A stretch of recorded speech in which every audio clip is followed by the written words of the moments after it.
Flamengo 1-0. De inauguração.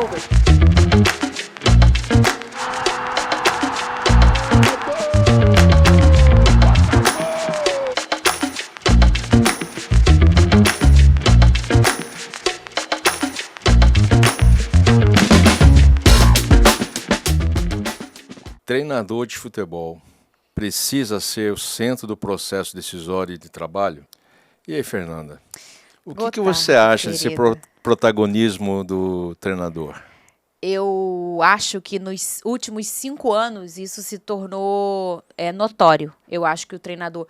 Hoje o futebol é muito mais um jogo de prancheta do que um jogo de individualidade, um jogo de um que decide. Eu acho que se antigamente um fora de série, por exemplo, ganhava uma Libertadores sozinho, eu acho que hoje quem ganha é a prancheta.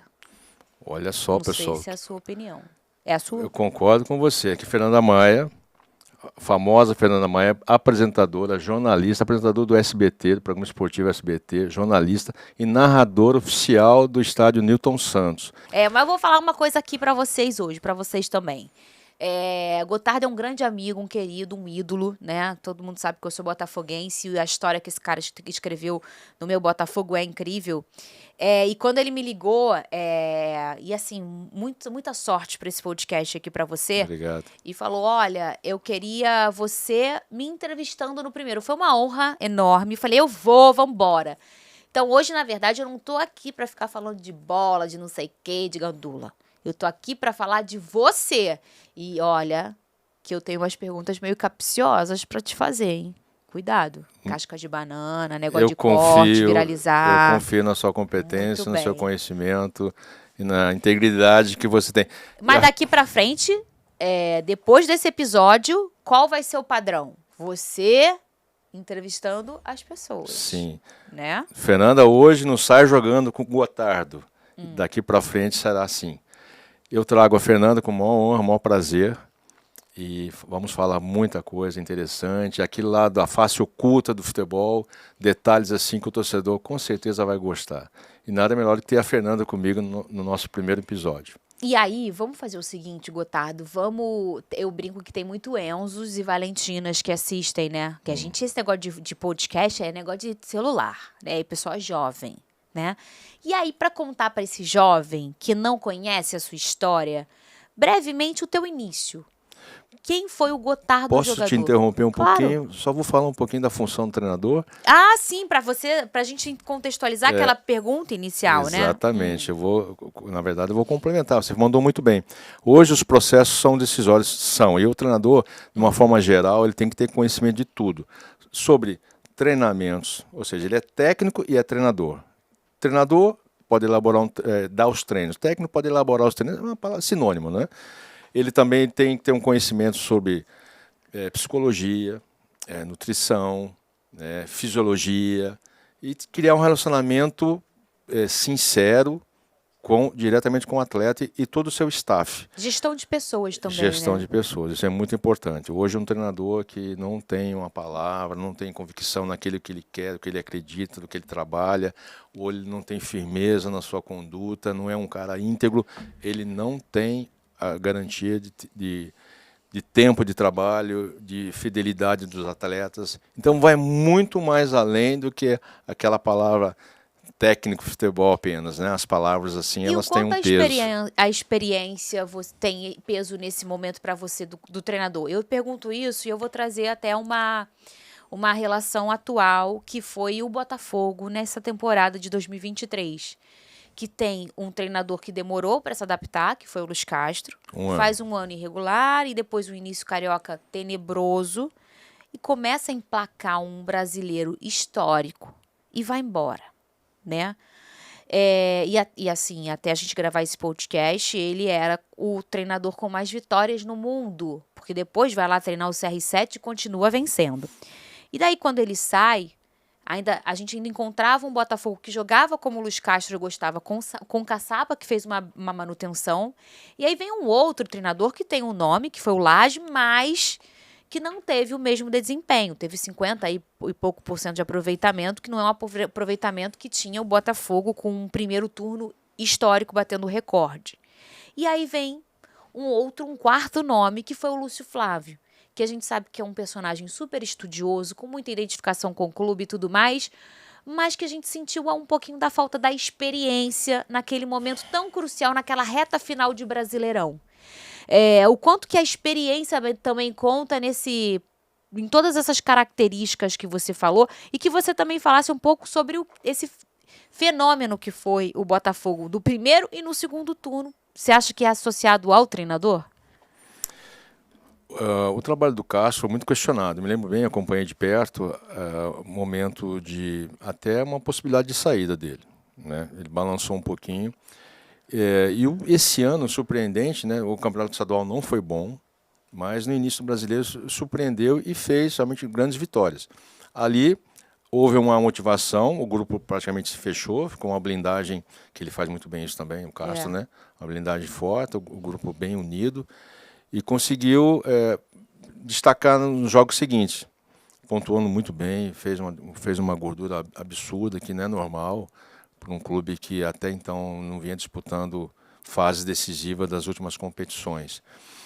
Com a saída do Castro, eu imaginei que viria um treinador com todas as informações possíveis, cabíveis, que o Castro teria que daria para ele. Parece que não, isso não aconteceu, porque o Lage ele fez algumas mudanças, umas escalações diferentes, uma ideia de jogo um pouco diferente também, contrário do que o Castro fazia. E pesquisando um pouquinho do Lage, também vi que não era um treinador de destaque lá na Europa, ele não tinha nada, um trabalho que pudesse falar assim, poxa, esse trabalho eu credencia a ser o treinador do Botafogo, né? E o ponto fraco e o ponto que para mim foi determinante foi uma entrevista dele após um jogo que ele colocou o cargo à disposição. Foi contra o Flamengo. Isso para mim é inadmissível. Porque o jogador para mim ele é corresponsável pelos resultados. O responsável principal é o treinador sempre. Porém o jogador é corresponsável, ou seja, o jogador tem que trabalhar em cima das convicções do treinador. Se ele não conseguiu implementar, se ele não conseguiu aplicar aquilo que ele acredita, algo de errado estava acontecendo. Porém, ele tem que também criar essa responsabilidade no atleta. Ele não pode ter o atleta neutro, omisso, o bonzinho, que é bonzinho, é boa pessoa, porém, em alguns momentos, ele se torna um covarde, porque ele não aplica todo o conhecimento que ele tem. Em virtude disso, eu acredito que o grupo não teve mais aquela confiança necessária para dar sequência na competição, ou seja, ter o comando técnico de um treinador instável emocionalmente.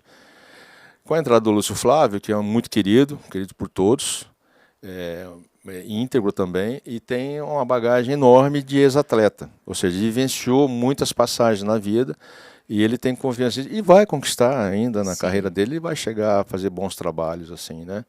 E eu volto a falar que os atletas ainda são corresponsáveis. Eu posso abrir assim uma janela e trazer uma responsabilidade maior para os zagueiros, que é a função que eu joguei muito tempo. E digo assim tranquilamente que o zagueiro ele tem uma parcela maior de responsabilidade na forma de jogar da equipe, na liderança e no comando que tem que ter dentro de campo, né? Isso a gente pode desenrolar esse assunto aqui também, viu, Fernanda? E com isso, o Lúcio Flávio ele até começou bem. Mas tem que ver o processo. Foram 2 jogos, contra o Fluminense e o América Mineiro. Foram 2 vitórias. A primeira implacável, né, com o Fluminense de Fernando Diniz, e uma vitória confortável de 2-0. E depois um América Mineiro já no sufoco, com 2-1, o desespero no final, o zagueiro Baixo tirando a bola em cima da linha nos últimos minutos. Foi uma vitória que não foi confortável. Aí depois disso começa o apagão contra o Atlético Mineiro, literalmente, né? Acabou a luz e foi um jogo que não tem muito parâmetro ali. Aí começa a derrota para o Cuiabá, a virada para o Palmeiras, a derrota para o Vasco e a virada do Grêmio. Então, assim, o Lúcio sai de uma posição de bom resultado para enredos dolorosos para o botafoguense. Você acha que é uma coincidência, 2 viradas parecidas sequenciais? Ou você acha que pode ter aí uma falta de estratégia tática no decorrer da partida? Por exemplo, Você começa vencendo por 3-0 o Palmeiras, você começa vencendo por 2-1 o Grêmio, e depois, em 20 minutos, você sofre uma virada. Você acha que o Lúcio talvez faltou um pouco de experiência de fazer uma leitura tática em relação ao Abel e ao Renato? Ou você acha que não, foi emocional? Eu acredito que seja mais emocional, ou seja, o momento do jogo em que o adversário tem uma reação, tem uma atitude diferente, aí o atleta tem que saber o que vai fazer, ou seja, a proatividade de cada um que traz aquela responsabilidade para decidir. E o treinador também tem que ter essa informação dele e dos seus comandados, ou seja, da sua comissão técnica. E isso, todas essas informações, você tem que estar imaginando as possíveis mudanças que possam ocorrer durante a partida. Né? Então, cabe ao treinador, ele sempre é um lobo solitário, ele está sozinho sempre. Ele vai ter que gastar muitas horas pensando nos adversários e nessas variações todas que acontecem. Né? O Lúcio Flávio ele deve ter uma leitura sobre o que ele deixou de fazer, o que ele fez, dos acertos e dos erros, ele tem, certamente ele tem. E o Botafogo perdeu um pouco dessa confiança nos jogos assim que mais precisava. Mas aqui vamos entrar a falar também do Gotardo um pouco, né? Vamos então, vamos. Não só falar do Botafogo, não só falar dos treinadores aqui. Sim. Eu tô aqui para ser entrevistado por você. Então agora vamos explicar para os Enzos e as Valentinas quem é o Gotardo? Bora. Porque só eles não sabem, né? Eu queria que você falasse um pouco do seu início, da sua... De você fez base, você chegou a fazer base ou não? Você já começa no futebol de forma tardia? Início dos anos 80, não tinha internet, gente, não tinha nada, tá? Só tinha um telefone com fio. E tinha que comprar a linha, né? E Era fila e caríssimo, lembra disso? Lembro. Era caríssimo comprar uma linha de telefone. Mas linha de telefone era caríssimo. Tinha que aguardar lá meses minha avó tinha um meses. orgulho dos números que ela conseguiu comprar e deu um para minha mãe de presente, um para minha tia e um para ela. Era investimento. Era sim. Investimento, fazia uma poupança comprando uma linha. Naquela época, no interior de São Paulo e Santa Bárbara do Oeste, tinha-se as peneiras, né, e os campeonatos amadores da cidade. Você nasceu lá? É onde eu nasci, em 1963. Eu participei do torneio amador da cidade e fui visto pelo roupeiro do clube, que é o União Barbarense, onde eu iniciei a minha carreira. E ele me convidou para fazer um teste na base, que era base mesmo, e esse teste foi aprovado. E 2 anos depois, né, de 15 para 17, eu já fazia parte do time principal do União Barbarense. Eu era um coringa defensivo, eu jogava nas 5 ali atrás, né, nas laterais, zagueiros e volante. Esse foi o meu começo, sem base, sem apadrinhamento, sem empresário, sem internet, sem telefone celular, sem nada. Era apenas isso aí, vontade de vencer, um dia sonhando em ser um atleta profissional. E entrei no ano de 81, eu fui selecionado na seleção da 2ª divisão do Campeonato Estadual de São Paulo, na verdade, né? E excursionamos para a Ásia e tudo mais, foi um espetáculo. E o seu primeiro clube foi o Guarani? Sim, fui para o Guarani ainda como amador, foi onde eu assinei meu primeiro contrato profissional, no ano de 82. Mas você já estava no profissional mesmo? Já estava no profissional. Principal. Naquela época. Hoje com quantos anos, Gotardo? Com 19. 19. Hoje o atleta com 16 anos já assina um contrato profissional, né? Naquela época não, você podia jogar com 20 anos, mesmo sendo amador, jogava na equipe principal. Hoje não, ele assina um contrato para jogar, profissional. E eu assinei meu primeiro contrato em 82, eu falei, poxa, realizei meu sonho, até então eu achava que não, eu tinha receio de não concluir, né? De realizar esse sonho. E aconteceu, eu assinei, fiz parte durante 4 anos do time do Guarani. Lembrando que eu fiz teste no Guarani, no principal, tá? Eu não fui lá devido ao trabalho que eu fiz lá no União Barbarense. Eu fiz teste no principal durante 15 dias. Não era peneira, não. Eu fui convidado a fazer um período de trabalho na equipe principal do Guarani. Com aquele time que tinha sido vice, o 3º colocado no brasileiro anterior. Mas eu treinava com esses caras aí, Jorge Mendonça, Careca, Júlio César, que jogou no Roma, na Juve, na Borussia Dortmund, o Wendel, goleiro, que jogou também no Botafogo, foi treinador da seleção brasileira de goleiros. Então eu fiz teste com esses caras, eu fiquei lá convivendo com eles, fui aprovado e assinei. Em um ano de 83, eu já entrei na seleção brasileira de novos. Né? Ou seja, em um ano minha vida mudou muito. Né? Eu fui campeão lá na França, em Toulon. Foi o tricampeonato da seleção brasileira de novos. E nessa época, quando mudava em um ano no campo, mudava também no bolso, não? Era muito Não, né? pouco, né? Muito pouco, é tudo muito difícil. Quando que sua vida mudou? Minha vida mudou. Quando você, assim, você lembra assim, cara, minha vida mudou. Um dia que eu peguei o dinheiro e comprei uma casa pra minha mãe, comprei um carro, sei lá. Quando é que você sentiu que o futebol ia te levar? Não, meu, Ia te assim, mudar, na verdade, financeiramente. todo o dinheiro que eu pegava, que eu recebia, eu já poupava, né? E lá em Campinas mesmo, eu já fiz um investimento num imóvel. Parcelando, assim, com muito custo, sofrimento, não sobrava nada. Foi o primeiro apartamento que eu comprei, né? Que no ano de 84 eu casei. Então foi isso que eu fiz. Eu comecei a investir, a comprar, para depois morar nesse imóvel, né? Que ficou pronto no ano de 85, né? Foi entregue pela construtora. E tentando também dar uma melhor qualidade de vida para minha mãe, para os irmãos, né? Minha mãe, ela enviuvou com muito jovem, no ano de 77, foi quando ela enviuvou, eu tinha 13 anos. Então, uma história assim, bem diferente. Quantos irmãos você tem? 6, eu mais 5, né? E minha mãe é muito batalhadora, ficou cuidando dos negócios do meu pai, né? Que era um comércio de bar, armazém, depois um mercadinho, essas coisas todas. E tentando dar uma melhor qualidade de vida para ela, sim. Mas para fazer o primeiro contrato, eu tinha que ter... era muito tímido, né? Ainda sou, algumas coisas sou muito tímido, né? Outras não. E fui conversar com um ex-atleta do Corinthians que tinha quebrado o jejum do Corinthians no ano de 77. Campeão paulista em 77, o Ademir Gonçalves, foi um zagueiro da minha cidade. Eu falei, Ademir, eu preciso fazer um contrato, meu primeiro contrato profissional. O que eu falo? Não sei o que dizer. Ele falou, vai lá e conta uma história, pô. Inventa uma história. Aí fui, fiz o contrato, contei umas histórias lá pro presidente. Que história que você contou? Lembra? Eu contei história que... Não, ó, gente, não é para copiar essa história não, tá? Não tem que falar sempre a verdade, tá? Mas eu era muito menino, ingênuo, né? E aí eu segui o conselho de um veterano. Eu fui lá, falei que minha mãe morava de aluguel. Não morava, né? Que tinha dificuldade, queria comprar uma casa para ela. E aí eu sensibilizei o presidente na época, né? Foi um contrato assim, nada normal não. Um contrato comparado ao que eu ganhava no União Avarense e aquele período que fiquei ali de teste, é um pouquinho a mais só também, né? Isso no Guarani. Isso no Guarani. Quanto tempo você ficou no Guarani? 4 anos. E depois você foi? Eu passei 3 meses no Náutico, foi também um período bom, né? Joguei bem lá. Você entrou para a história dos É, maiores do Náutico? orgulho, hein? O ano passado, eu recebi uma foto, né? Da seleção de todos os tempos do Náutico. Eu estou lá, né? Muito bacana. Tem jogadores da década de 80, 90, já de 2000 também. O Cook, o atacante, está. Né? Eu faço parte da zaga do Náutico. Você é o capitão? Não. Deveria.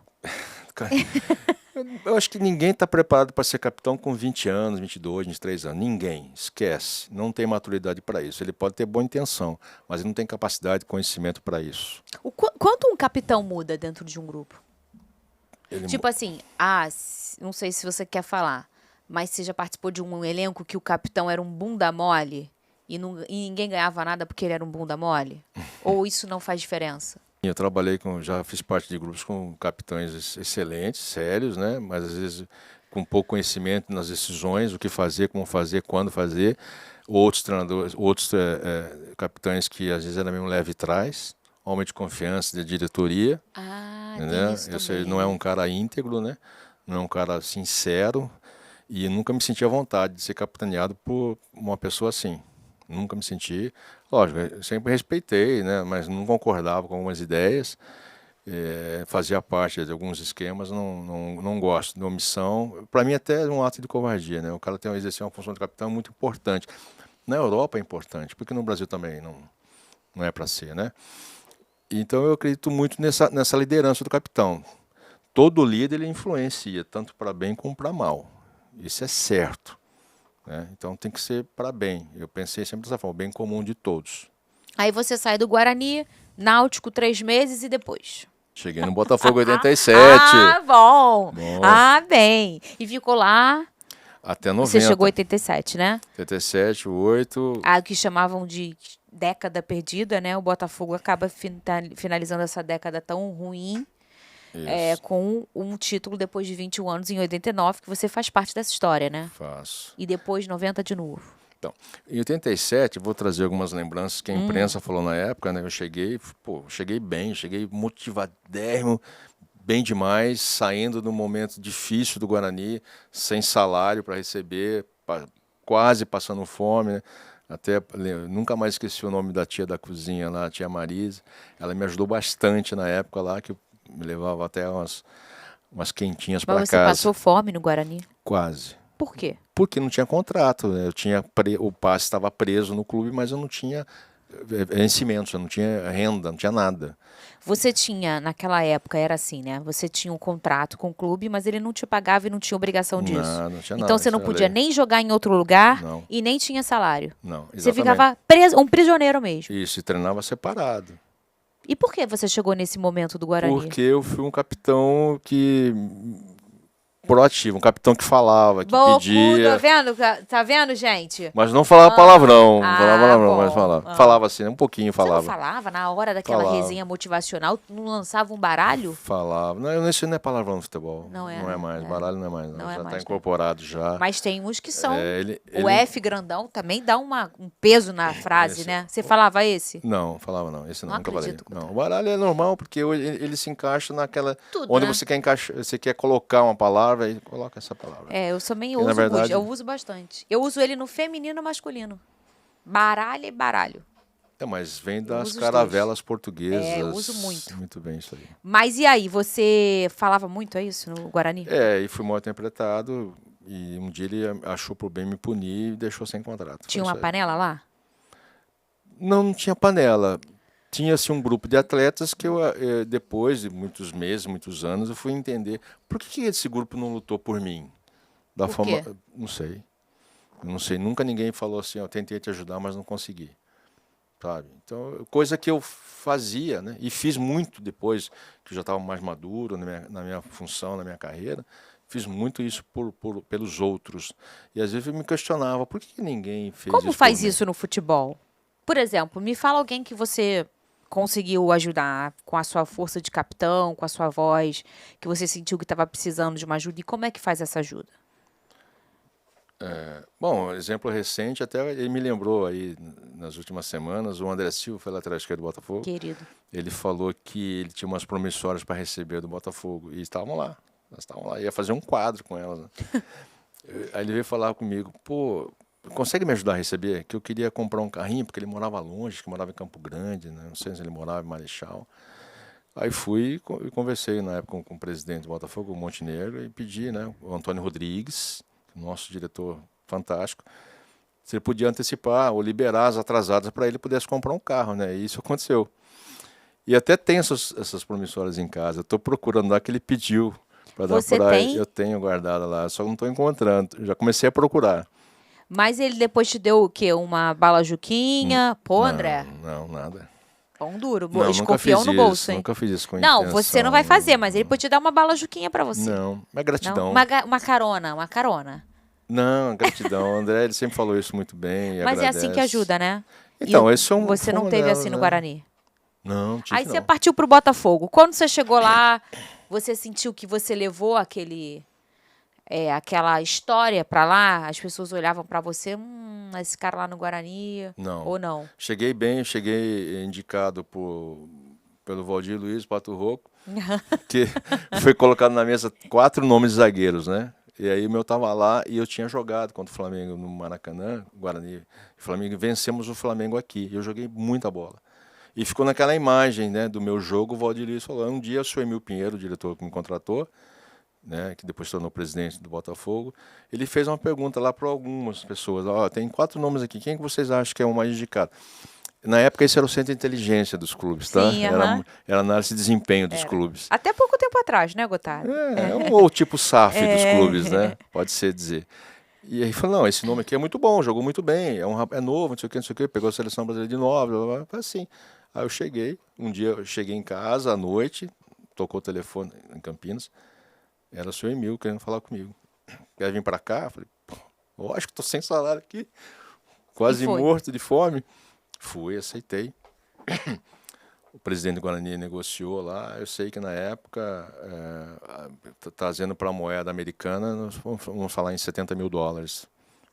Essa foi a compra. E aí você ficou lá no Botafogo até 91. Até 90. Até a pré-temporada de 90 eu fiz lá em Friburgo. E foi quando o Flamengo fez Você ganhou 89, 90 abordagem. o Carioca, né? Isso. E aí você vai pra onde? Então, fui pro clube ali que você... Não sei se você gosta muito, Não, eu não. respeito. Ah, A palavra respeito. gostar é, né, forte, né, gente? Eu respeito muito o tamanho dessa instituição, né? Mas aí você foi pro Flamengo, é Fui pro isso? Flamengo, mas eu não pensava em sair do Botafogo, tá? Eu estava renovando o contrato, eu fiz um ano 99, 89 muito bom, 90 foi ótimo, né? Acabei muito bem o ano. Se falava já em seleção para convocação, já se falava isso aí. Eu estive na palestra do Lazzaroni na universidade que eu estudava, que eu fiz o curso de Educação Física até o 5º período, né? Naquela época já? É, eu já Você fazia. fazia educação física sendo jogador? Como Fazia. conseguia? De Marechal Hermes para Realengo não era tão longe, Ah, né? era em Realengo. Era Realengo, era Castelo. Ficava lá e, enfim, só que... Você já era diferente, né, Gotardo? Porque você... Quantos que você jogava, que estudavam e jogavam? Poucos, né? Ali até tinha mais, porque alguns jogadores que estavam ali, o Berg, falecido Berg, foi um meia, ele já estava fazendo faculdade já antes de mim, mas ele morava ali, próximo, né? Eu não sei o quanto tempo que ele entrou antes. Só isso aí que eu me lembro. Aí eu, Casalberto Santos e Luizinho Quintanilha fizemos também. nós Quintanilha, três. querido. Um recorte recente aí é o Igor Rabelo, também zagueiro. Enquanto jogador, ele também fez o curso de educação física. Volta e meia, ele faz uns cursos aí. Ele também é um cara bem... Grande pessoa, grande jogador, grande zagueiro. E também bem o seu perfil. Bem o seu perfil aí, estudioso. E aí você, vamos lá, você foi pro Flamengo. Você queria ir pro Flamengo? Como foi? 89 e aquele título te fez entender o que é o Botafogo? Que o Botafogo, ele é uma estrela solitária mesmo. Ele é uma coisa fora do comum, né? A gente que já vivenciou o clube sabe que o Botafogo, ele é um clube diferente, né? E o próprio torcedor fala que é diferente. E é diferente também. Tem umas coisas que só acontecem com o Botafogo. Você entendeu isso em 89? Sua identificação foi muito rápida, né? Assim, a minha chegada, ela foi um momento de recuperação, de alívio, de paz. Essa foi a minha chegada no Botafogo. E quando eu passei a conhecer a história do Botafogo, que isso é importante, o atleta que chegar num clube tem que saber a história do Botafogo, saber dos seus ídolos, do passado, das dificuldades, ou da própria herança que ele está ali recebendo, está herdando, ele tem que estar antenado nisso tudo. O quanto isso muda?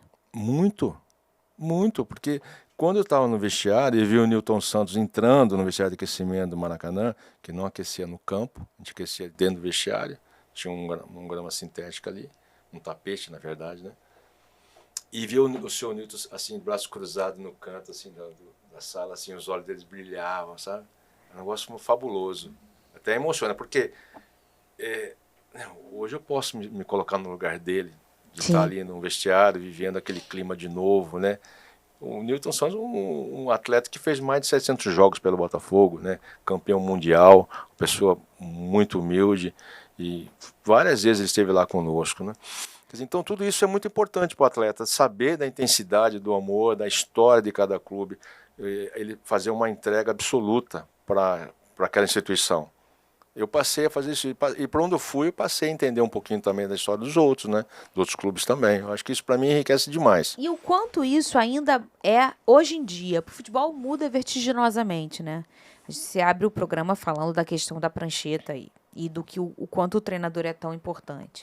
E o que a gente mais vê é cada vez mais profissional. Se a gente falar aí de um jogador da década de 60, 70, ele não mudava a vida financeira como ali já começando em 90. Final dos anos 90. Final dos anos 90, início dos anos 2000 e hoje em dia. Assim, tanto que é profissional, leis que protegem os profissionais que vivem de jogar bola e tudo mais. E o quanto esses personagens, como ex-atletas, grandes jogadores, estarem de braços cruzados num vestiário ou num campo de aquecimento, o quanto isso, você acha que isso hoje, você acha que isso é o diferencial ou não é mais? Não tem como isolar a emoção. A emoção sempre vai existir, a paixão. Mas existe o profissionalismo, existe a razão, existe as SAFs, existem os procedimentos, as regras, tudo isso existe, né? E em algum momento isso perde o encanto. Você ter um ex-atleta vitorioso, passar um tempo lá com o staff, com a comissão técnica, com os atletas da base, o principal, eu acho que seria de muito valor, muito peso. Mas isso não acontece, né? Você não vê mais isso, né, Gotão? Não vê, até porque... A não ser se ele tiver um cargo de diretor, É. que acontece, né? Mesmo assim, ele vai ter que provar algo, porque por que ele está lá, o que ele fez, aonde ele andou, o que ele conquistou. Que não é para ser assim, né? O fato de ele estar lá trabalhando e fazendo o seu trabalho bem feito já é muito. Não tem que estar chegando com uma bagagem, ó, eu botei as bagagens aqui, vocês vão olhar para mim, então eu estou capacitado para estar aqui. Até porque nem sempre está capacitado, né? Você tem que se preparar para tal. Pois é, mas aí vamos lá. Você vai, depois de 91, você vai então pro Flamengo. Você queria ir pro Flamengo? Eu não queria sair do Botafogo. Eu não queria ir para lugar algum. Eu queria ficar, renovar o contrato, porque eu tinha planos no Botafogo. Eu sabia que ia fazer um grande contrato ali. No momento, o diretor, o seu Emil, não entendeu isso. E quando ele falou, foi uma ducha. Aí ele falou O que ele falou? que não ia renovar, que ele tinha um padrão, ele tinha um teto, não sei o que, não sei o que. E que ele estava doente, que ele precisava tomar muito medicamento, e eu já sabia da história dele toda, né? Que ele falava assim, eu tenho que tomar muito remédio, senhor meu, toma os remédios aí, mas eu não vou aceitar essa proposta que o senhor fez, como aceitei dos últimos era um anos. assunto dele já esse? Já. Igual o teu da mãe que estava de aluguel? Isso, Ah, tá. exatamente. Só que ele com muito mais bagagem, muito mais experiência, né? Aí ele fez isso, aí de repente chegou uma proposta para ele, né? Ele me procurou e falou assim, o Flamengo quer conversar com você. Eu falei assim, senhor Emil, o senhor está me liberando para conversar com outro clube? Não é nem uma questão do Flamengo, não. Ele falou, estou liberando sim, você pode conversar. Eu falei, então tá bom, o senhor está me autorizando, então eu vou. Saí de Friburgo, desci e fui até o encontro com a diretoria do Flamengo. Como foi esse caminho? Estava chateado? O que você estava pensando? Você estava decepcionado? É como se o meu trabalho não fosse reconhecido, foi esse entendimento que eu tive, né? Mas a partir do momento que ele abriu essa possibilidade e alguém se interessou, é porque meu trabalho era bom, né?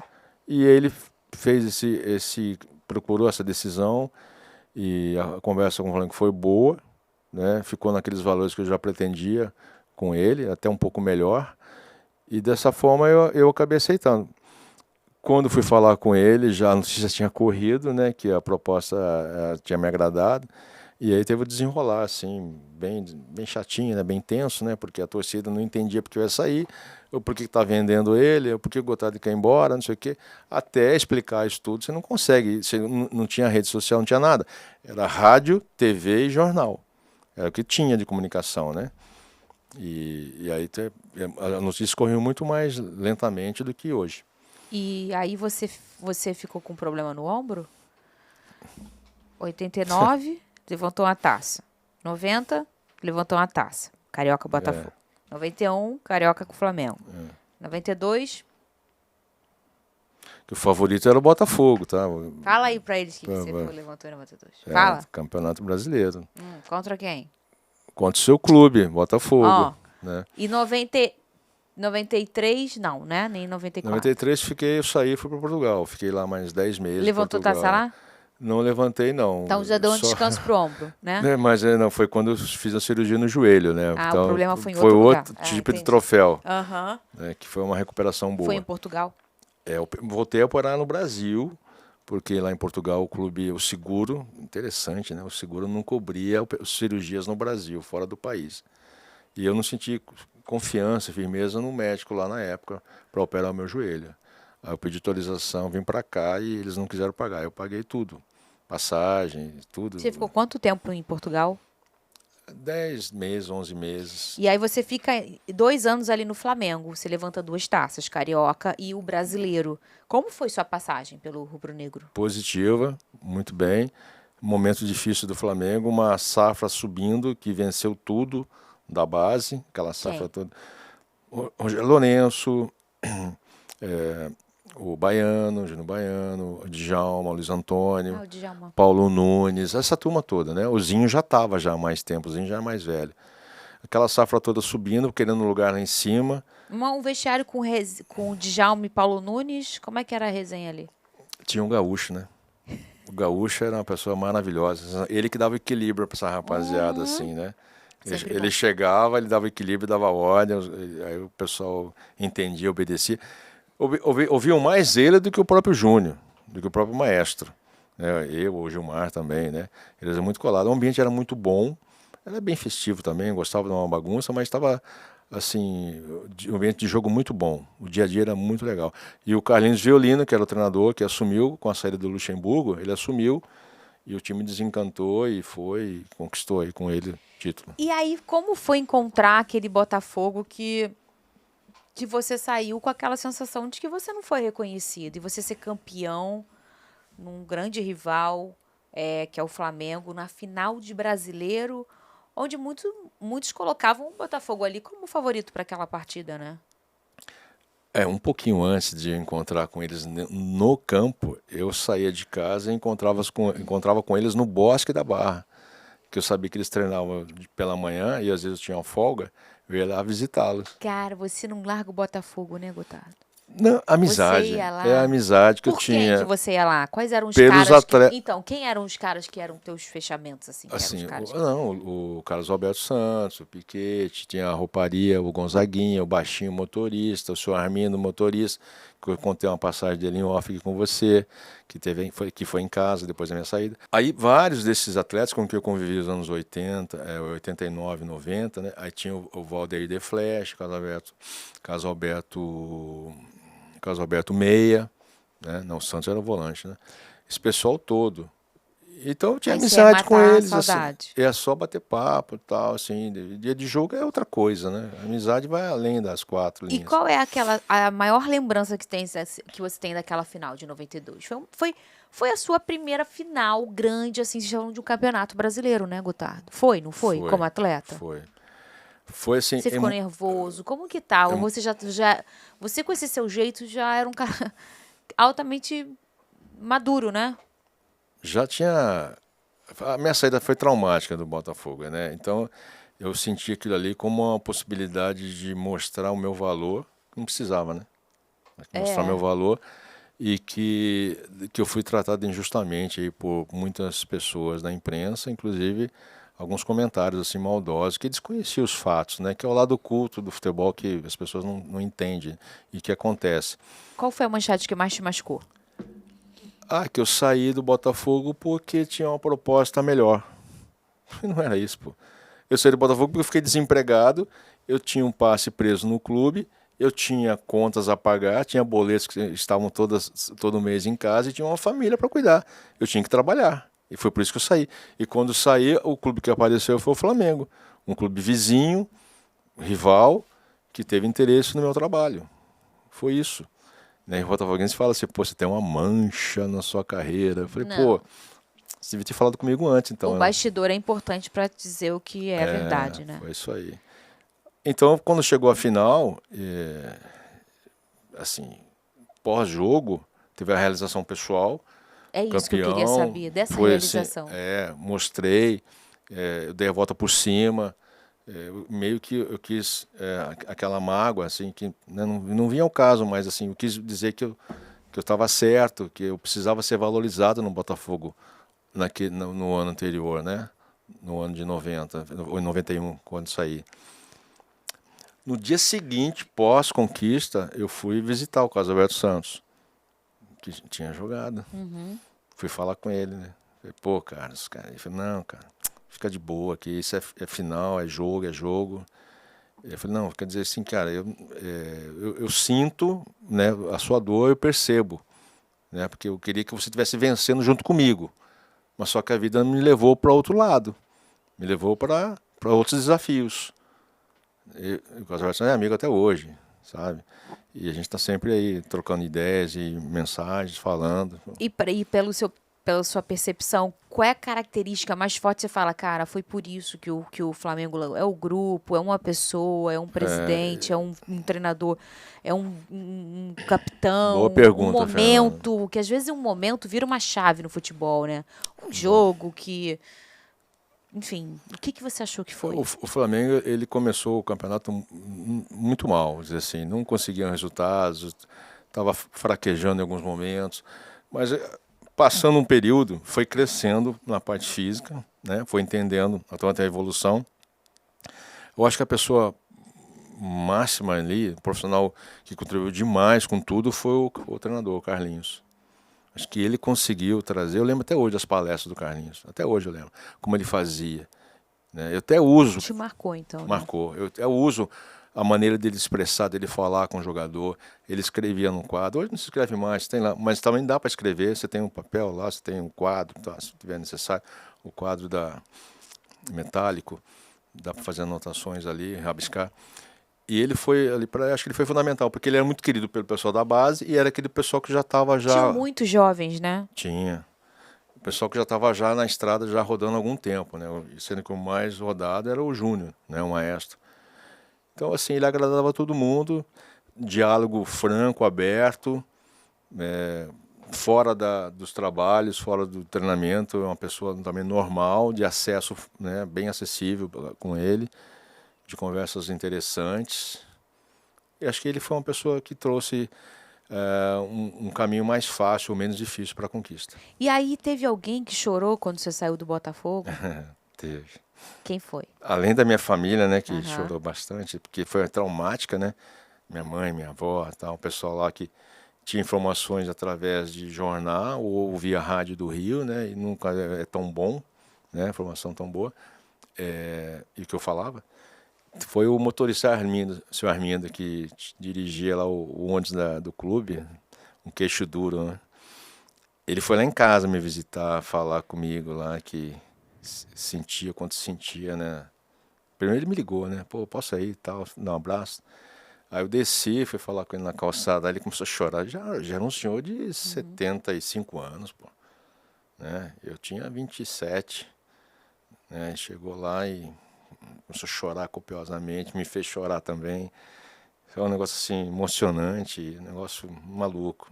E aí você é campeão no Flamengo, vai para Portugal, tem a lesão e volta para o Brasil, né? Isso. Aí você volta pro Botafogo.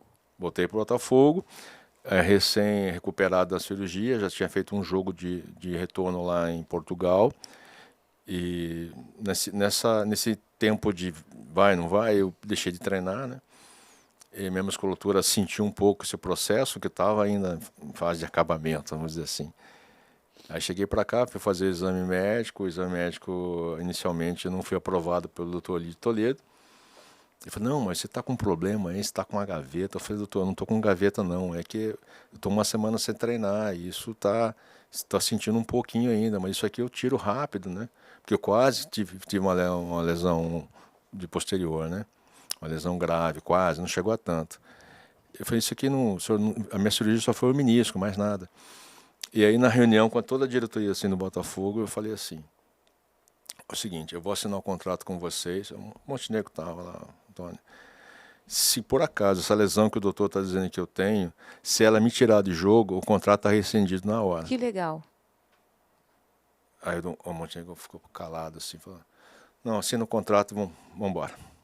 Bem Montenegro mesmo, Bem né? Montenegro, típico dele. E você chegou como foi aquela Comebol em 93, você não participa. Não participei, não. E aí vem 94 e 95 vem o Campeonato Brasileiro, né? 94 foi quinto colocado no Brasileiro, né, que hoje é tão buscado por todos, essa posição quinto, sexto, quarto, né, tão valorizado. Naquela época não se falava nisso, né? E em 95 veio já o título. E aquele ano para você não era um ano tão incomum, porque você já havia sido campeão daquela competição, né? Já. Entra com outra cabeça, né? As Botafogo? dificuldades que tinha o Botafogo, que hoje não existem mais, a dificuldade de estrutura, né, econômica era absurda, era demais. Hoje não existe nada disso. Quanto tempo você ficou sem receber salário? Eu, 4 meses. Lá, e foi Alguns campeão 3, brasileiro? outros 2, mas a maioria 4. E foi campeão brasileiro? Nos dois, né? No Flamengo também 4 meses e no Botafogo também com 4 meses. E tinha diferença? Tinha atletas que ganhavam e outros não? Ou todo mundo não recebia? Não. Tinha só um no Flamengo, mas que ele fez muito bem o contrato dele, amarrou com patrocinadora de uniforme, amarrou muito bem, mérito dele total, 100%. Quem? Pode falar? Foi o Gilmar. Né? E eu acho que no Botafogo eu não posso afirmar, né? Mas o Túlio está aí para dizer que sim ou não. Eu acho que ele amarrou o contrato dele com a patrocinadora da 7-Up. Que era a 7-Up, né? Eu acho, não acho que foi. E E está certo também, muito bem orientado pelo seu empresário. E qual era a diferença para você daquele ano de 95 para o de 92? Porque você ganhou a mesma competição, tão próxima. É diferente. O time do 95 era um time de desconhecidos. Você tinha um Leandro Ávila saindo do Vasco, um Jamir vindo do Grêmio, que não estava sendo usado, né? O pessoal da base subindo, o Wilson Goiano tinha vindo do Goiás também, com pouca experiência do futebol do brasileiro. O Wagner, que ainda era banco, mas que ganhou posição do Carlão, que o Carlão estava já acho que no gol no título da Conmebol. É um time que foi crescendo na competição, criou assim, afinidades, amizade, afinidade, e cresceu na competição. Aquele time do Flamengo já era entrosado, já sabia cada um da sua função, né? Se jogava de uma forma bem moderna. Os dois times jogavam de forma moderna.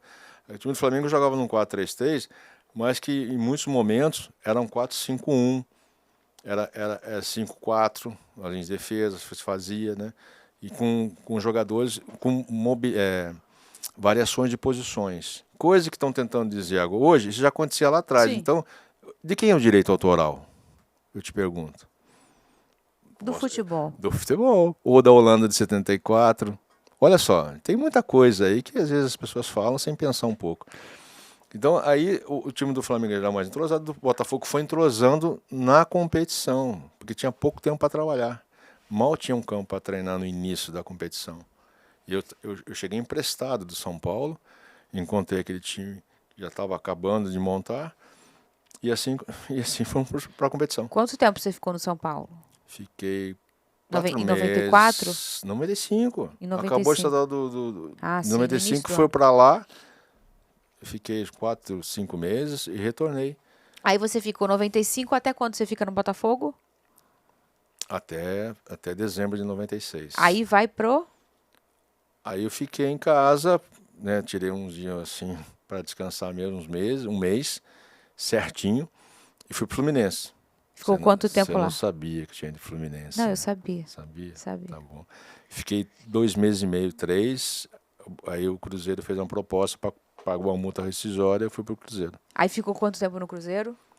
2 anos, até 98, dezembro de 98. E qual foi o laço que você criou no Cruzeiro? Com feijão tropeiro,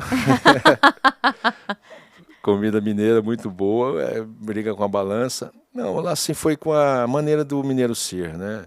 A maneira de criar assim aproximação e típico do mineiro, né? Não é fácil você ganhar a confiança do mineiro. O mineiro é muito desconfiado. Ele não permite você ter acesso à sua vida. Para você entrar na cozinha da casa do mineiro é muito difícil. Você vai chegar na área, o máximo na sala, vai chegar na cozinha, é uma barreira enorme, né? E foi assim, para ganhar confiança. Eu nunca tive problemas com isso, de ser profissional. Quando eu cheguei lá em Minas, no aeroporto, chegou um jornalista e falou assim: dá para você beijar o escudo do Cruzeiro? Eu falei: eu estou chegando hoje, você quer que eu beije o escudo? Eu não criei essa relação com o clube ainda. Quer dizer, era assim, cara. Eu era assim. Entendeu? Eu não queria passar uma ideia de algo que eu não era, na verdade, que eu não vivia. Então, sempre que alguém te achar uma foto sua beijando o escudo é porque já tinha criado um Uma laço. relação, lógico. Ah, muito bem. E aí, o Afetividade. que você ganhou no Cruzeiro? 2 estaduais, vice ganha. Vice também é conquista? Claro que é. Então, Chegou para na chegar final, até lá, né? né? Chegar, serviço não quer dizer que você é inferior. É, claro. Até porque foi muito... A nossa equipe era muito boa para serviço, era para ser campeã, né? Mas por momentos, coisas que ocorreram, vice-Brasil, vice-brasileiro e vice-sul-americana. O que ocorreu? E Libertadores, campeão. O que ocorreu? Foi assim, eu acho que esse ano eu joguei, zagueiro, apesar de cartões, eu recebia poucos cartões, né? Lesão, eu acho que eu joguei uns 65 jogos esse ano. Em um ano? Eu acho que esse ano do Cruzeiro, uns 60, 65 jogos. Considerando as viagens, tá? Antigamente tinha as viagens, o voo Corujão. O que é voo Corujão? Passagens mais baratas. Aham. O jogador viajava, não dormia de madrugada, passava a noite viajando, aí já atrapalhava toda a noite de sono, alimentação, e se levava um residual desse jogo para o outro jogo. Tua equipe foi cansando e, de repente, uns trabalhos também mais de volume. São trabalhos hoje que a ciência é contra, né? Principalmente com a proximidade de partida, dos jogos, né? Você tem que tirar o volume e dar um pouco mais de intensidade para não queimar a energia do jogo. Qual é a diferença que você acha, assim? Porque a gente fala muito do calendário brasileiro hoje, né? Que ele é desumano.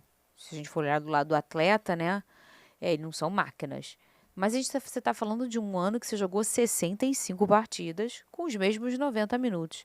Você acha que o estilo de jogo, o que se fala hoje num GPS, que um jogador corre numa média aí de 12 quilômetros e até 17, você acha que a quilometragem naquela época era menor? Porque o que se fala mais hoje é desse desconforto do calendário. E a gente falava muito pouco isso na década de 90. E, pelo visto, o número de jogos não eram tão Não, diferentes. eram poucos, mas a gente tinha outros contratempos, né? Que eu tô te falando, a alimentação, as viagens, o conforto não era tão bom. Hoje em dia eu tenho voo fretado. Não, hoje em dia é tudo melhor. A gente pensa até na questão do crescimento da medicina, do esporte, Lembra? a questão multidisciplinar. Você tem um clube todo ramificado e ao mesmo tempo conectado. É fisiologista, analista de desempenho, é GPS, aí faz um exame de CK para ver se o cara está perto de ter uma lesão. A estrutura é muito maior.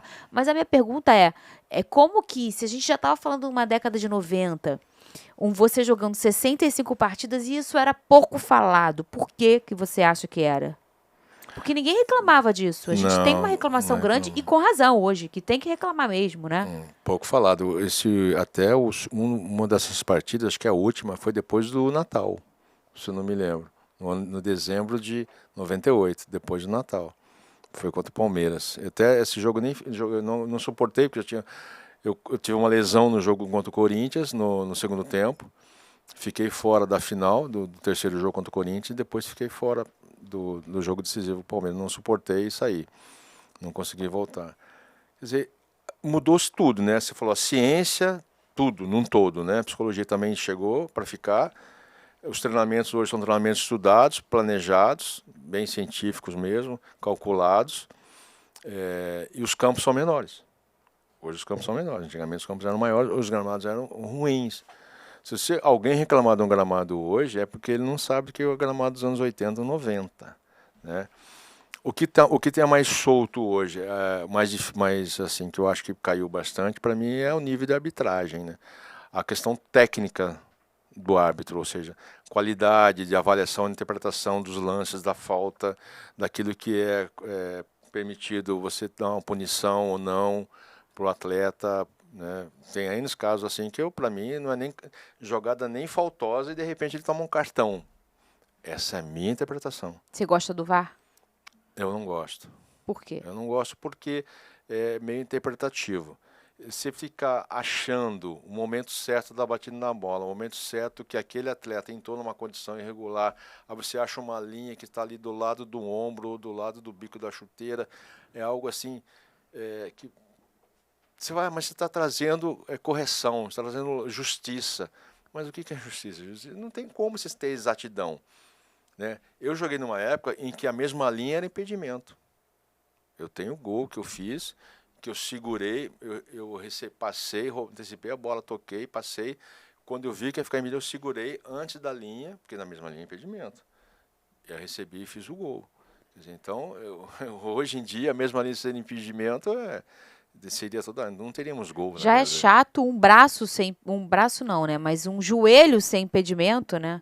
Então, A ponta da cabeça, quer dizer, se você usa um monicano já é impedido. Se eu tiver careca, não tô. É uma coisa louca, né? E o mais interessante é que se a gente fala de uma profissionalização absoluta do futebol, quando a gente pensa na parte de medicina, na parte esportiva e até do próprio clube, alguns virando empresa, e os que não viraram empresa começam a ter uma grande organização financeira, que é o caso do Flamengo. Na contramão disso tudo, o personagem tão importante no futebol, que é o árbitro, ele não se profissionaliza. Você acha que isso é um problema? Imagina se o árbitro de profissão fosse árbitro. Você acha que melhoraria? Na Premier League é assim, né? Você tem a primeira divisão, todos eles bem remunerados. Eu até tentei saber qual o valor, e na época lá o pessoal que eu estive visitando a Premier League, eles não quiseram revelar, por curiosidade mesmo. E aí na segunda divisão não.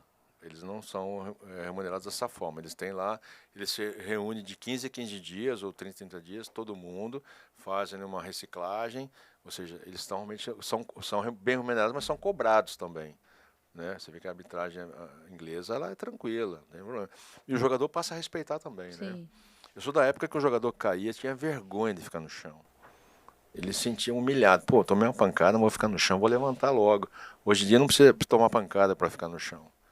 Isso não é que falta, até brinco, que árbitro ele entrava para apitar tiro de meta, linha de fundo, lateral e, né, e saída de jogo. Não tinha falta. Ou seja, tinha falta, mas ele não apitava com tanta facilidade assim. Hoje está escancarado. Então, eu acho que assim, tem que ter um bom senso mesmo. Eu acho que a arbitragem tem que ser mais qualificada. Eu acho que tem que mudar essa forma de interpretação. Toda hora a FIFA cria uma interpretação, um regulamento diferente. Acaba confundindo até todo mundo, torcedor também. Por isso que eu acredito na minha avaliação que eu vejo. Por exemplo, vou te dar um zagueiro de 1,90 m. Ele vai disputar uma bola com o Soteldo do Santos. Tem 1,60 m.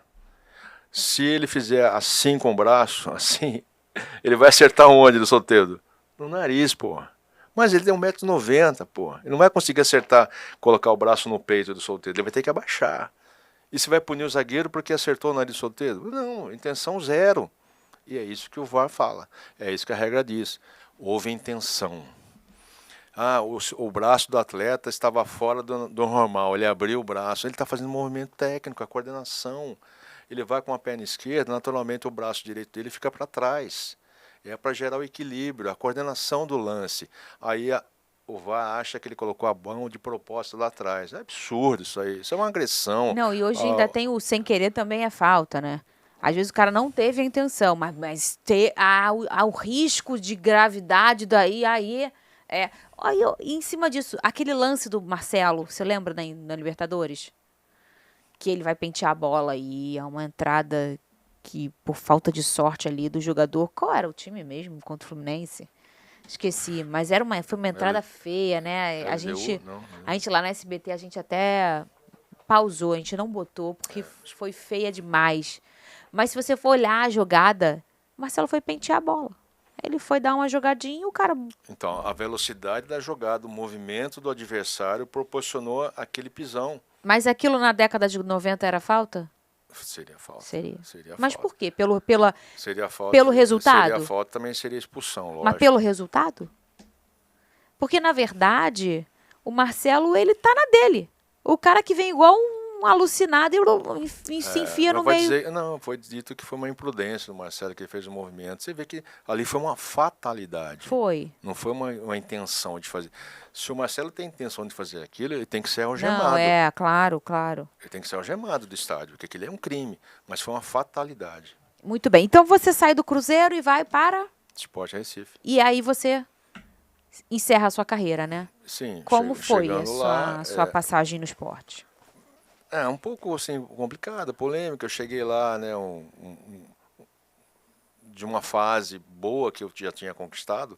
Tudo, né? Nos últimos anos, né? Cheguei bem, cheguei com um salário bom, né? Para os padrões, né? Do clube, né? E isso foi conseguir fazer uma coleção, né? De amigos também, tem amigos lá até hoje, também alguns certos invejosos, que é normal também. E foi assim minha vida. Fui campeão estadual lá, fui capitão também, tinha um cabelo até aqui até o ombro. A final foi contra o Mancuso, que foi o volante que jogou, argentino, né? Jogou no Palmeiras, jogou no Flamengo. Foi assim, fizemos as pazes lá em Recife, porque a gente se estranhava nos jogos, né? Porque o Mancuso sempre foi muito agressivo, né? Nas suas condutas, nas suas decisões, né? E eu falava com ele, Mancuso, faz isso não, pô, faz isso. E aí a gente tinha assim, uns arranhões, né? Uns atritos. Como eram os atritos? Era assim, com palavras duras e jogadas viris. Era assim, desse jeito. Era assim, não tinha, porque não é que o Mancuso chegava forte e me dava uma pancada, não, mas ele fazia isso nos outros, onde ele estava, no setor que ele estava. Aí eu falava com ele, pô, não é só o Mancuso, é um exemplo também, né? Claro. Mas é que foi citado ele. Eu chegava e falava pro jogador, pô, tira menos, né, meu? Você vai machucar alguém, vai machucar meu atacante pra quê? Tira o pé, deixa o cara jogar a bola. Poxa, esse é garoto, cara. É garoto, deixa ele jogar. Não faça isso com ele não, você vai machucar o garoto. E ele respondia o quê?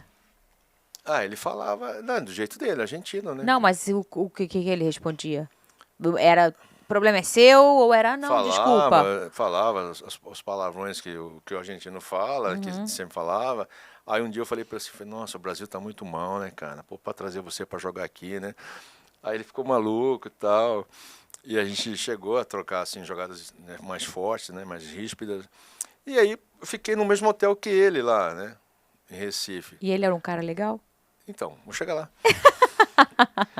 E um dia eu cheguei, desci no hall para tomar um café e encontrei com ele.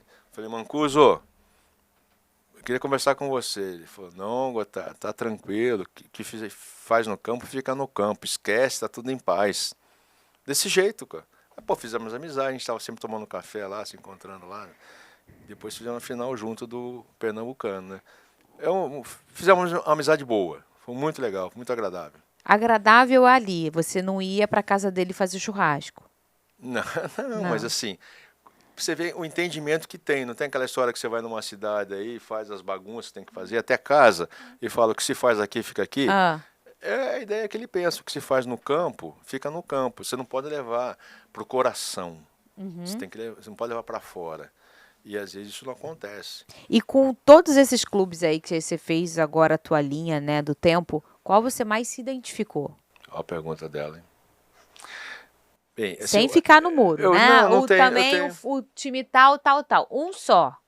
um só, Ah, mas ué. foram vários ciclos da minha carreira. Aí, viu como é que ele é, gente? Vocês estão Não, vendo, foram né? vários ciclos assim, o início de tudo, né? O zagueiro que me ajudou lá atrás, quando eu tinha 16, 17 anos, quer dizer, então é marcante isso para mim, né? O Guarani que me abriu, que eu assinei o primeiro contrato profissional, o Botafogo que me comprou, que eu estava encostado, olha só, o Flamengo que me contratou quando eu estava ali sem contrato, quer dizer, situações assim diferentes, né? O São Paulo, que eu estive lá, fiquei 4 meses, eu escondi, eu omiti uma lesão para tentar jogar. Quer dizer, não consegui jogar, não consegui entregar tudo que eu queria para o São Paulo. Eu achava até que ia encerrar a carreira no São Paulo. Eu vou ficar uns Você tinha o quê, 30? Eu No São tinha Paulo? 32. 32. Entendeu? Falei, eu vou ficar aqui, vou encerrar a carreira no São Paulo. Tá? Mas não consegui dar essa sequência, aí voltei para o Botafogo, aí o Botafogo foi a conquista do brasileiro. Quer dizer, eu tenho vários vínculos, né? Cruzeiro, assim, me dou muito bem com a torcida do Cruzeiro. Até hoje recebo mensagens, capitão da Liberta, não sei o quê, esse é nosso capitão da Libertadores. Tá? É muito carinho que eu recebo. E qual você teve mais dificuldade de se adaptar? Ah, Pra não dizer não gostou.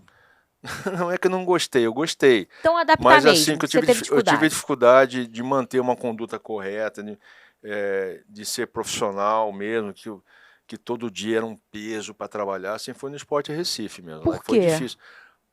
Primeiro, eu não aconselho nenhum atleta de futebol ficar longe da família.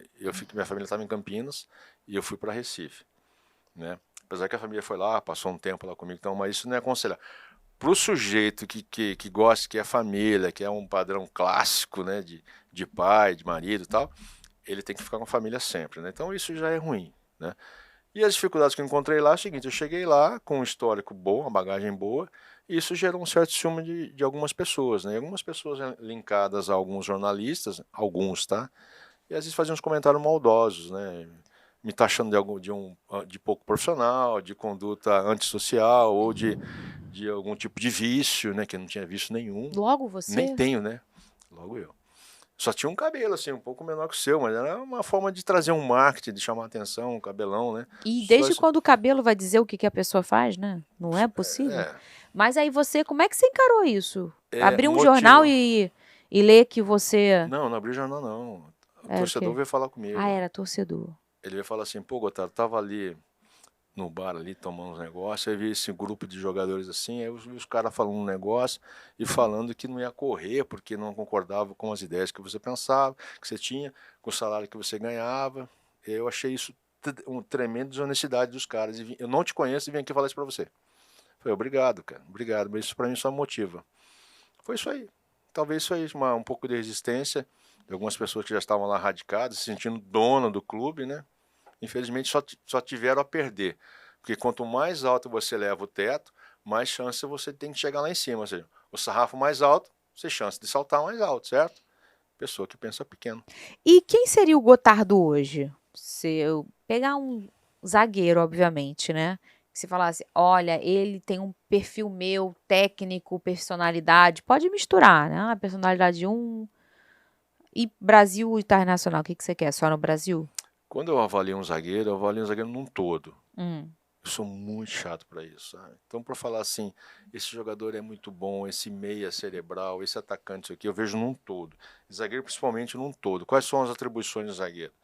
É liderança, coordenação, ou seja, toda a maneira de jogar, as transições que acontecem, as orientações no meio campo, nas laterais, né? Tentar trazer a realidade do jogo para que ninguém se distraia, ninguém fuja do comando. Isso é coisa de zagueiro, comando absoluto de zagueiro. Então eu vejo isso. Zagueiro que se omite, zagueiro que não cobre ninguém, zagueiro que corre para dentro da área. Isso para mim conta. Ele pode ser um bom zagueiro, mas se ele corre para dentro da área, ele não entra na minha seleção. Então eu vejo, hoje nós estamos criando zagueiros assim, que ficam num raio de 10 metros, 8 metros, um zagueiro do outro, e pronto, acabou. Aí cria-se uma linha de 5, de 6, e esses dois zagueiros estão sempre lá.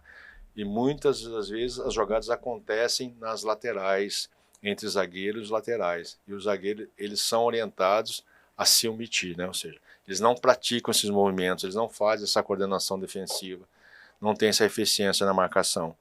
Então eu não consigo dizer para você um zagueiro que faz isso hoje, não consigo. Zagueiro que não cobre, que não orienta o volante, que não fala com o lateral, que não antevê uma jogada, que não fala com o árbitro, que não fala com o adversário. Eu não consigo entender hoje. Tenho dificuldade. Eu posso ver assim. Mistura. A, a liderança de um, a parte técnica, a bola aérea de um. Não sei. Eu tenho que conhecer os bastidores. Eu não tenho. Estou pensando, eu não consigo criar. Sabe por quê? Esse Porque você Frankenstein. é único, Gotardo. Sou único Essa é mesmo. a grande resposta. Sou Vamos único. falar de seleção brasileira? A seleção nunca vai voltar a ser aquela pentacampeã? Ou você acha que isso é uma fase? Qual seria o retoque para isso acabar logo? O que é necessário para estar numa seleção? Né? Estou te fazendo uma pergunta, mas é retórica. Para mim? Não precisa Ah, tá. responder. Você vai estar pensando alto. O que é necessário? É necessário ser bom, ter qualidade, ter essas valências todas, né, de bom nível, ser físico, técnico, tático, né, psicológico. Tá. Para ele chegar à seleção, ele tem que estar bem em todas elas, certo? Então você tem que levar os melhores. Nós temos os melhores hoje? Eu não acredito que nós somos os melhores. Vamos levar lá para o passado, vamos falar do presente. Em 94, nós levamos quantos jogadores para a Copa do Mundo 94? Que não era o momento de disputar uma Copa do Mundo. Você não vai se lembrar, você era novinha. Nós levamos o Ronaldo Fenômeno, que se tornou um fenômeno, que foi campeão em 2002. Em 94. Era aquela vaga ali do jovem 23º jogador, né? Pra Que o quê? Kaká foi em 2002, né? Exato. Para quê? Sem necessidade. Você não pode levar um atleta que não tem experiência, que não tem vivência, que não tem capacidade, que não é o momento dele, e tomar o lugar de outro. Mas você não faz uma leitura de Não que faço. era tão bom os 22, eles eram tão bons que sobrava uma vaguinha para aquele cara ir lá só olhar. Então, O pergunta Ronaldo pro Alex. só olhou em 23, em Pergunta pro 94, o Kaká só olhou em 2002 também. Só. Você não concorda com isso? Pergunta pro Alex e o Djalminha, que ficaram de fora de 2002, se eles concordam com esse jogador que só foi para olhar, né? Ou alguém que foi em 98, que eu não vou me lembrar agora. Não, você tem que levar Teve os também, melhores. teve em 98 Você tem que também. levar os 3 melhores goleiros, os 4 melhores zagueiros. Você tem que levar os melhores. Mas você não acha que hoje tem os melhores? Não, hoje não. Hoje não tem os melhores. Eu vejo o jogo da seleção, eu vejo a limitação. Mas além disso, você tem a ideia de jogo do treinador. E aí, o que você acha do Diniz na seleção? Eu gosto muito do Diniz. Ele é agressivo nas ideias, mas eu acho que ele é inflexível. Ele não tem alteração. Eu estou falando de fora. Tá? Fizemos curso de licença pro, ele se manifesta lá, ele falou, né? Tem as aulas todas lá, todo mundo fala o que pensa e tal. Mas na verdade ninguém fala tudo aquilo que tem, né? O conteúdo todo que tem.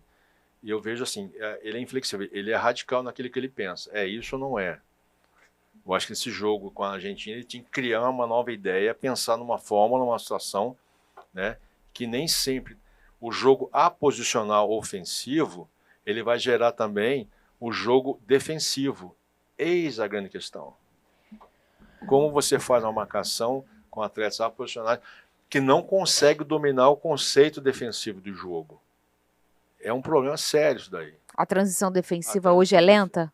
Não, ela é rápida, mas ela não tem sustentação, porque alguns atletas que eles são fadados, eles estão preparados, melhor dizendo, para jogar 100% na sua função. Eu sou atacante, eu sou 100%. Mas se eu jogar de meia, eu vou jogar 80%, perdi 20%. Se eu jogar de segundo volante, eu vou jogar 70%, perdi 30%. É um atleta de 30%. Você não tem um segundo volante, um meia, que consiga jogar 90% no lugar dele? E aí? Essa é a questão, essa é a discussão. Você trazer um Veiga para jogar lateralizado, usando as paralelas, que são muitas paralelas que acontecem, e no Palmeiras joga diferente. Você vai trazer um Rodrigo para ser um meia, sendo que ele, notoriamente, ele é um atacante de muita qualidade, né? De dribles fáceis, bem ágil. Estou de fora, tá, Denise? Me desculpa, mas se estou falando alguma coisa que não... Né, tem todo o direito de dizer, não, Gotardo, não é bem isso, não. Responde, lógico, normal. Então, penso nisso também. Você tem que sugar o máximo que o atleta tem. Pelo menos em uma posição. Gabriel Jesus disse sim, eu sou atacante, mas tenho dificuldade de fazer gols. Pô, então não dá. Então qual é a outra posição que se você consegue ser 95% do seu potencial? Segundo atacante. Então você vai atuar como segundo atacante. Num quebra-galho, você pode ser o primeiro atacante. Num quebra-galho, de última hora, você pode ser convocado. Agora, eu não aceito um jogador ir para uma Copa do Mundo, né, ou disputar uma eliminatória, sendo que ele vai ser preparado para a Copa do Mundo. Não concordo. Até porque você vai correr o risco de não classificar. Se você pensar assim, em formar uma equipe para a Copa do Mundo, você corre o risco de não classificar. Mas como faz então hoje? Você acha que o estilo de jogo do Diniz, ele é um estilo de jogo que precisa de dia a dia e a seleção não vai entregar isso para ele? Mas quantos tem dia a dia?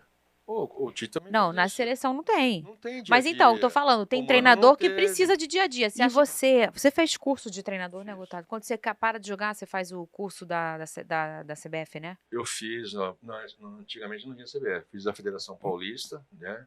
Depois eu vim morar no Rio, aí eu fiz a C, fiz uma equivalência da C, fiz a B inteira, fiz a A inteira e fiz a Pro inteira.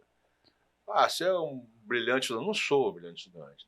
Eu só não ignoro o meu conhecimento, aquele que eu vivenciei. Sim. É isso que eu mais dou valor, pelo meu filho, pela intuição, pelo aquilo que eu vivi de bastidores, de vestiário, de organização, de tudo que você possa imaginar. Eu acho que o que eu não fiz na minha vida dentro do futebol foi dirigir um ônibus. O resto eu já fiz tudo. Já fiz tudo. Você já foi treinador, jogador, obviamente. Não, treinador. Fiz tudo. O que você possa imaginar. Dentro do que é correto, honesto e que o futebol permite, fiz tudo, só não dirigi o ônibus. Né? Mesmo jogando, outras funções. Treinador, outras funções. Já montei uma sala, junto com o preparador físico, uma sala de musculação no clube que eu tive aí. Deixei uma herança boa para o treinador que chegou. Até foi o Léo Condé que chegou, que hoje tá campeão pela Vitória, né? Da segunda divisão. Um abraço, Léo. Então, muita coisa eu fiz, né? Então, essa é a maneira de eu ser, de agir, de acreditar nos meus conceitos, nas minhas ideias, naquilo que eu quero entregar. E assim funciona, né? Eu não vejo diferente eu abrir mão daquilo que eu vivi. O acadêmico é bom, te traz ideias, a psicologia vem, a fisiologia vem, enriquece, mas com todo o respeito a esses profissionais, tá, Fernando? Mas é uma ferramenta, não quero desmerecer ninguém. É uma ferramenta que agrega muito, que está tudo integrado. Você não pode separar. Isso É multidisciplinar o futebol hoje. E você, na sua capacitação de treinador, queria que você falasse dos treinadores estrangeiros em relação aos brasileiros e essa moda nos últimos 5 anos, depois do Jorge Jesus, dos portugueses no Brasil. Assim, não conheço eles trabalhando, né? A gente ouve, escuta, né? Tem os bochichos.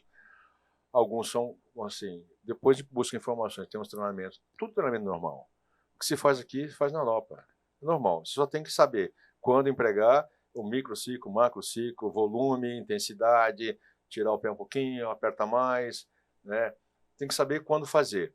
Aí você tem todos os estudos táticos, né, as variações táticas, né? Eu já fiz um jogo que durante uma partida, eu fiz 4 mudanças táticas, estruturas táticas. 4, sendo que 3 delas com o mesmo time. Eu não tinha feito substituição ainda, porque eu estudei o adversário, vi o adversário como jogava.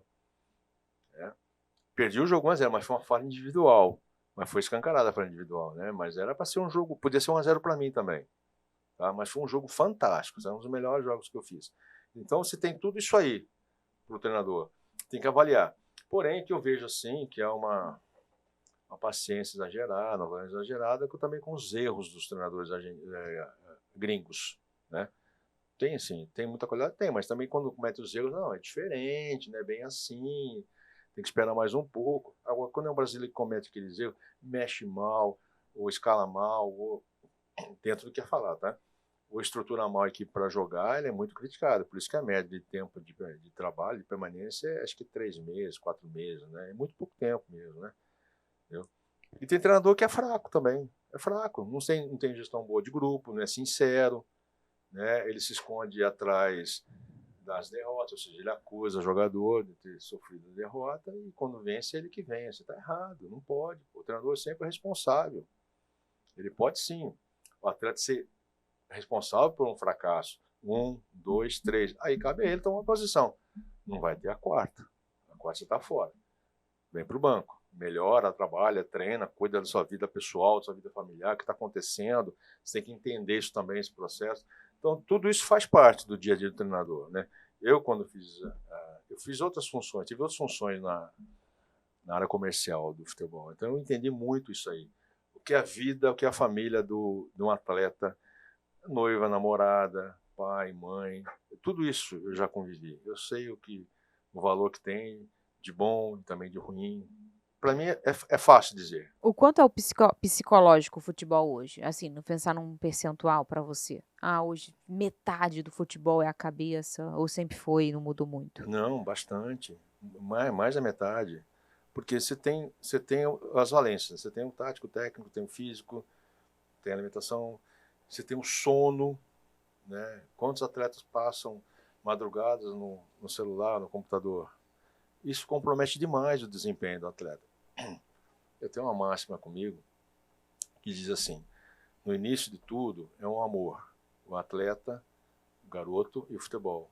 Eles se amam, eles se gostam e eles estão sempre juntos, de mãos dadas. E eles entram a adolescência, a juventude e chegam na fase adulta. Da fase da juventude adulta, o atleta ele se deslumbra e ele passa a se afastar do futebol, ou seja, diminui o amor. Né? Porém, quando ele chega aos 30, aos 32, ele sai procurando pelo amor do futebol. Mas o futebol passa por ele e dá um bye, dá um tchau, porque o futebol não quer mais amá-lo. O tempo dele já acabou. Então é isso que acontece com o atleta. Quando ele acorda, ele se atenta, já passou. O futebol, ele não é ingrato, ele só não quer ser desrespeitado.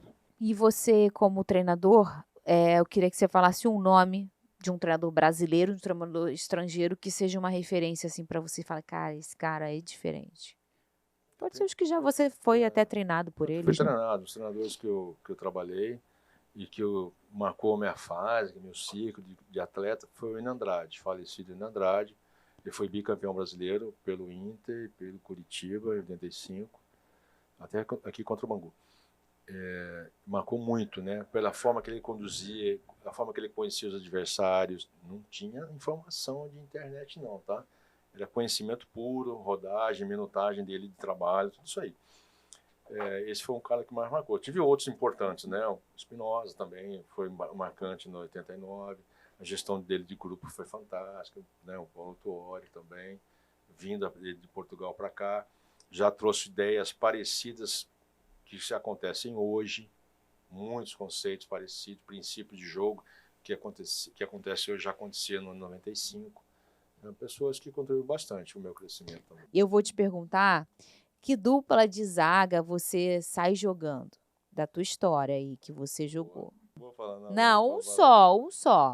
Vou falar da dupla que mais marcou. assim, ao longo da história, pelo período que foi, do desafio, da coragem, né?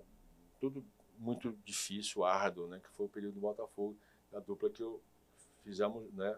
Eu e Mauro.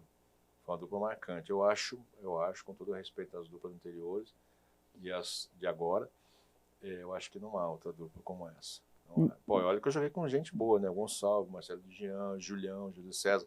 Mas estou falando do momento emblemático, daquilo que, do grau de dificuldade que necessitava da gente ali.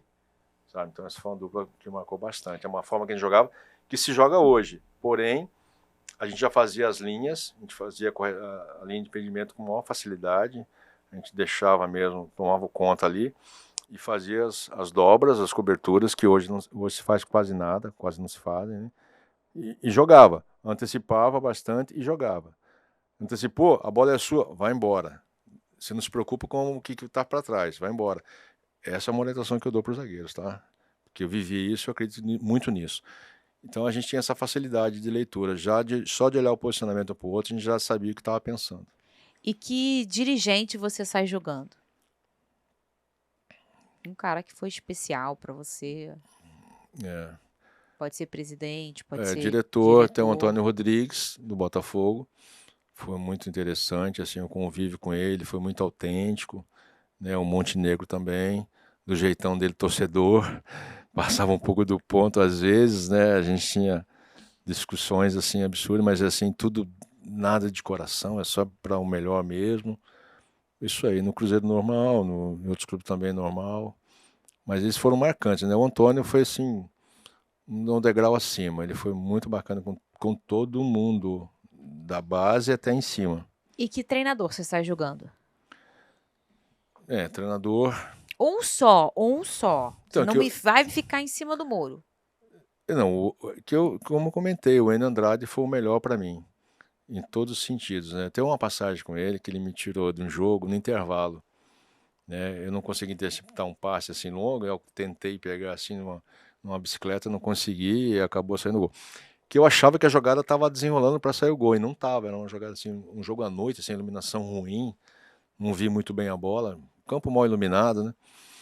Aí ele falou assim, pô, você fez esse movimento, eu falei, mas você quis fazer uma graça. Eu falei, não faço graça não, seu Enio. Eu sou profissional, eu jogo. Eu não jogo fazendo gracinha. Eu falei, então sai agora, vai tomar banho. Peguei e saí do jogo.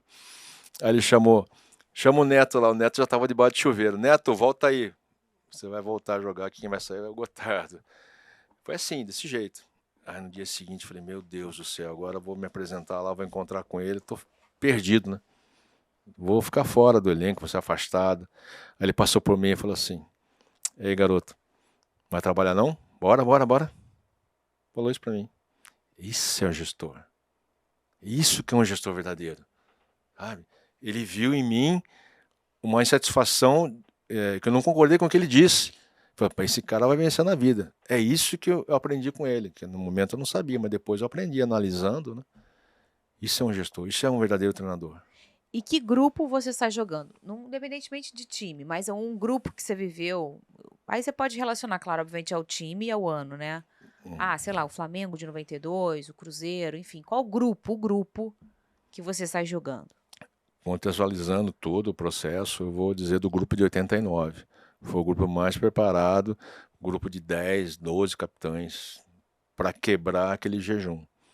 Olha que o grupo de 95 Botafogo foi maravilhoso, 92 também. Libertadores com o Cruzeiro também fantástico, mas o momento que precisava de um grupo daquele porte, daquela envergadura, o de 89, fez valer todo o processo. E que adversário você sai jogando? Um jogador que você não jogou junto, mas que sempre você encontrava, você falava, cara, esse cara aí é ponta firme, assim, ele é um cara sério. De outra época? Você enfrentou. Do passado, que eu tenho enfrentado? Que você enfrentou. Que eu enfrentei, eu acho que eu enfrentei uma vez só, foi o Ronaldo Fenômeno. Eu acredito que esse seria... Ninguém marcou, não sei se eu marcaria, porque o cara era muito bom. Por isso que ele é chamado Ronaldo Fenômeno, né? Acho que esse seria assim, o mais difícil. Os outros eu marquei, enfrentei, mas o Ronaldo, depois, o desenrolar da carreira que ele fez, né? eu acredito que seria seria um duelo à parte. E agora, para fechar, sem ficar em cima do muro, É. qual time que você jogou que você sai jogando? Time que eu joguei, que sai jogando. Eu vou Eu embora, acho vou que eu levantar por essa porta. Eu acho que eu tenho o time que eu saio jogando e que eu não joguei. Hum, Que isso tem a ver muito com a família. Eu vou sair bem das suas perguntas, tá? hum. É o Palmeiras. É mesmo? Que é um Pô, time de família. Eu tinha um sonho de garoto de jogar no Palmeiras. Eu quase realizei isso já com meus 36, 37 anos. Por pouco eu não estive lá. Era o seu time de coração? Porque tem o lado afetivo, né? Claro. Meu avô, os meus tios, família toda, né? Eu vi, pequenininho, eu vi a academia jogar. Vi aquele time jogar. De Jorge Mendonça, Edmir da Guia, Dudu, o Edu, o Leão, no Palmeiras. Vi esse pessoal todo, Luiz Pereira, que foi um excelente zagueiro para mim. Então eu vi isso, eu tinha um sonho de jogar lá na academia. E aí eu não realizei. Porém, isso mexe muito comigo. Mas se tiver que torcer contra, eu torço. Se tiver que jogar contra e atropelar, atropelo também, sem nenhum problema. Não tenho nenhuma dificuldade com isso. E de tudo que você fez no futebol, o que você mais. Eu acredito que tenha sido jogar, né? Mas o que você mais gostou de fazer? Porque às vezes a pessoa também se descobre depois que para, né? Você já foi jogador, você foi diretor, treinador e agora é comunicador. O que você mais. Eu acho que eu estou vivo em todas as situações. Eu me sinto bem preparado para atuar em todas as situações. Até jogar? Master. Tá perfeito. Master. Aham. Entendeu? Master, assim, você tem que respeitar. É sub 50, Tá é certo. sub 60, você tem que Ah, respeitar isso aí, é. não tem milagre, tá? Aqueles meses fazem a diferença até no Master, né? Que você falou Muito, da base, né? muito, Ah, perfeito. muito, né? Não adianta vir com alguém com 40 anos que vai fazer diferença para alguém que tem 55, 50, 60. Claro. Faz muita diferença. Eles estão de moto Ele tá e de- vocês estão de bicicleta. tá de patinete. É. Pronto. Eu vivi esse momento todo, não é diferente. E eu, quando eu conheci o futebol, eu fiquei de mão dadas com ele até o final. Eu não abandonei ele. E ele não me abandonou. Ah, você foi um zagueiro, não sei o que, não sei o que. Mas eu não abandonei. O futebol foi comigo até o final. Então eu sinto orgulho disso. O futebol ficou comigo o tempo todo. Falo com você aí, presta atenção, porque vamos bombar o Gotardo, ele merece. O papo é bom demais. Daqui pra frente agora, ele vai conduzir essas entrevistas, vai ter papo sobre pensamento tático, preparação física, jogo, enfim, tudo para todos os times. Eu penso que poderia falar só do Botafogo? Poderia. Mas eu penso que vai falar também dos outros clubes. E aí você vai fazer o quê? Compartilhar com teus amigos. Joga lá no grupo do WhatsApp, das tuas amigas, compartilha, aperta aí, dá um like. Ah, mas eu não gostei. Dá um dislike também. O negócio é engajar o negócio aqui, entendeu? Além disso tudo, você vai, claro, se inscrever aqui no canal. Isso é o mais importante pro Gotardo. E também acionar o sininho, porque quando esse sininho tocar por aí, você sabe que tem papo bom rolando na sua telinha, né, Gotardo? Nossa, maravilha. E você saiu jogando perfeitamente comigo hoje. Gostou? Pô, Eu vou, perfeito. então, na próxima vez, eu vou falar esse negócio de Mauro Galvão e tal. Você fala Fernanda na latinha. Pode ser? Pode ser, Ah, lógico. Olha que honra pra mim, tá? Um beijo, viu? Eu agradeço. Um beijo. E coração. não deixa de fazer os troços aí, que o Gotardo vai aprender a pedir negócio de like e tal, mas já vai fazendo, tá? Eu vou aprender, gente. Conto com vocês, hein? Valeu! Flamengo 1 a 0. Pura inauguração.